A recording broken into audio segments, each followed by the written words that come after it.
And so far, everything has been relatively peaceful. The other protesters were gathering in a different part of the city, a little bit away from the university campus. We've seen a few protesters trickling by at the moment, but nothing major as it stands. Behind me has been a similar scene. We've had a lot of speeches, a lot of chanting, a lot of people holding banners and holding flags. And there's a large gathering of people. This many people aren't staying here. It's probably nearer 100 actually camping out.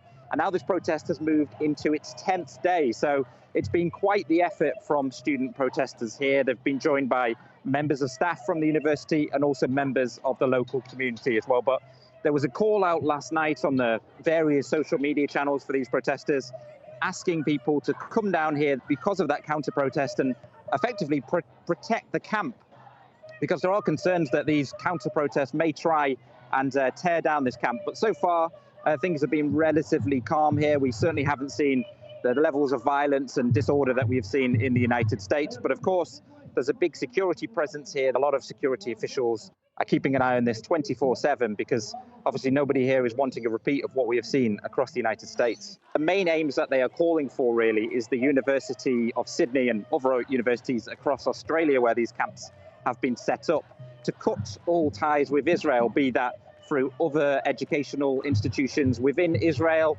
also any ties with businesses who are working in Israel, and particularly companies that are involved in Israeli arms manufacturing. So a lot of the speeches this morning have been directed straight at the university and straight at the university's vice-chancellor, but they're also calling for the Australian government to do more as well. They want an immediate ceasefire in Gaza.